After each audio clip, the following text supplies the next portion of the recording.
Adis had always imagined a life beyond the small village of Enugu. Growing up, she had been surrounded by the familiar faces of her family and friends, but nothing ever seemed to fit the dreams she had. The heavy heat of Nigeria's seasons, the constant hustle to make ends meet, and the never-ending stream of expectations placed on her, she had often wondered what it would be like to escape, to be somewhere free, somewhere that allowed her to define who she truly was. Then came Kin. He was a mechanic, working at a small garage on the outskirts of Enugu, but he had big plans. Kin was different. There was an intensity about him, an ambition that captured Adis' attention from the moment they met. They began a relationship under the most ordinary circumstances, a chance encounter at a friend's gathering, a few exchanges over the phone, and before long, Kin was expressing his desire to take their bond to the next level. "I want you with me, Adis. Come to America. I take care of you.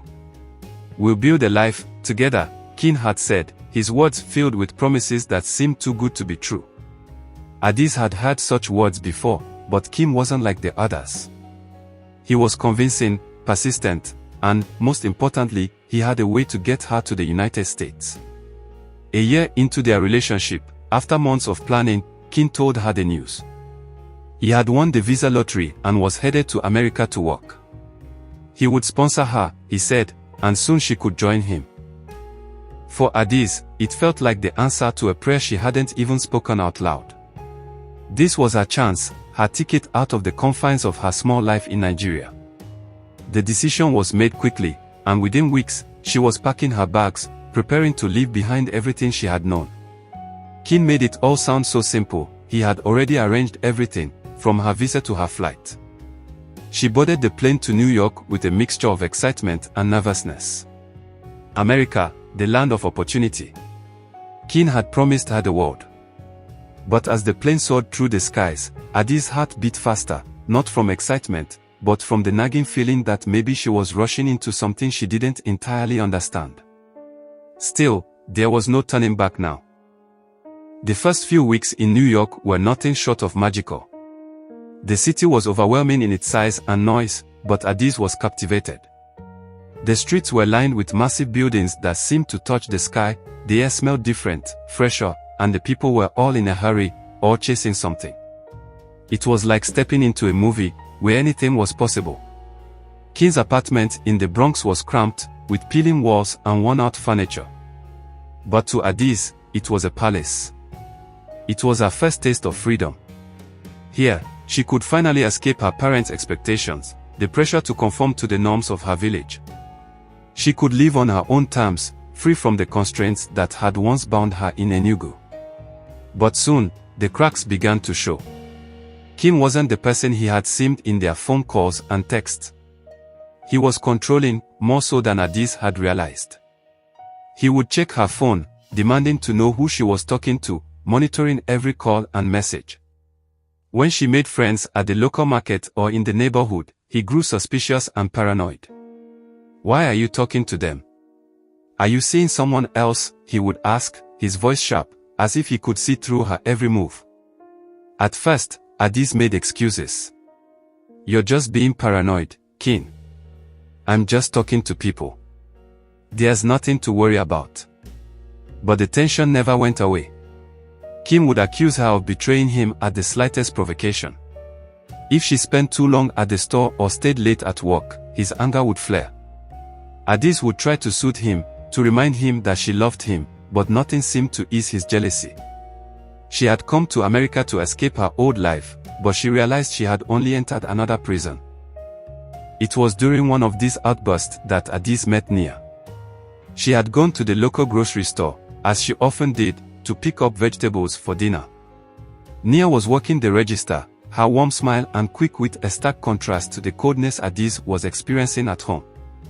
"You look like you could use a friend," Nia said, her eyes kind, noticing Adis' tired expression. "You new around here?"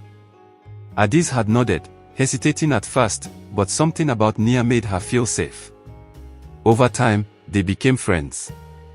Nia had lived in New York for years and knew the city like the back of her hand. She was tough, unapologetic, and spoke her mind with a sharpness that Adis admired. It wasn't long before Adis began confiding in Nia about her struggles with King. She told Nia about his jealousy, the controlling behavior, the constant reminders of how much he had done for her, as if that justified his actions. Nia listened carefully, her eyes narrowing with suspicion. "That's not love, Adis," Nia said one evening, after Adis had poured out her frustrations. "You need to get out. That man's toxic. You don't owe him anything. He brought you here, but he's keeping you caged. You've got options, girl. You just need to make the move." Adis looked at Nia, disbelief and fear creeping into her thoughts. "What do you mean? I can't just leave. I don't know anyone here, and, listen," Nia interrupted, "I've been where you are. You're not alone. You've got the power to change your situation, but it means making a choice." The conversation stuck with Adis long after. She spent nights thinking about it, imagining a life without King's suffocating presence. But fear kept her rooted in place, the fear of what would happen if she left, fear of being alone in a foreign country, and fear of what King would do if she crossed him. But slowly, as Nia's words echoed in her mind, something in Adis began to shift. She wasn't just running from King's control anymore. She was running toward something, toward the woman she wanted to be. The decision came one rainy evening when King's temper reached its breaking point. They had argued again over something trivial, something that would have been insignificant had King not blown it out of proportion. He slammed his fist on the table, shouting at her, accusing her of disrespect. Adis stood there, silent, her heart thumping loudly in her chest. For the first time, she didn't try to calm him down. She didn't apologize. Instead, she looked at him with something she hadn't felt in a long time, cold detachment. "Enough," she said quietly. "I'm done. I'm leaving." King's face twisted in shock, then rage. "You think you can just leave me? After everything I've done for you? You're nothing without me. I brought you here." "You didn't bring me here to cage me," King, Adis replied. "I came to build a life, not to be your prisoner." King's anger flared, but Adis didn't back down. For the first time in their relationship, she stood tall. She was done. The plan came quickly after that. Adis wasn't sure where to turn, but Nia had given her the number of an immigration lawyer, someone who could help her figure out how to sever her ties with King. She collected evidence, photos of King working at an unlicensed construction site, copies of his forged documents, and recordings of him bragging about his illegal activities. One night, with a shaky hand, she made the call. She reported King to the immigration authorities, telling them everything she knew. It wasn't long before King was arrested. She watched from a distance, her stomach twisting with guilt and relief as he was hauled away by immigration officers. She had done it. She was free. But the price of her freedom was higher than she expected. Days after King's deportation, Adis received a visit from an immigration agent named Ramirez. The woman was stern, her eyes sharp as she asked questions about King, his activities, and their relationship. Adis answered carefully, sticking to her story. She had done what she needed to do, he was dangerous, and she was finally free. But then came the twist. "We've looked into King," Agent Ramirez said. "He's not just some guy working illegally. He's part of a bigger operation, human trafficking, fake documents, and smuggling. And here's the thing, he didn't act alone." Adis' blood ran cold. "What do you mean? I didn't know anything about that."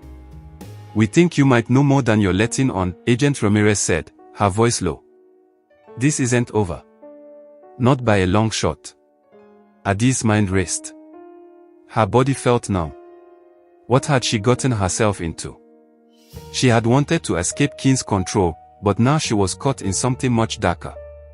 Something she couldn't escape, even if she tried. A few days later, as Adis returned to her apartment after work, her phone buzzed with an unknown number. A message appeared on the screen. "You think this is over?" Attached was a photo. It was a picture of her mother. To be continued.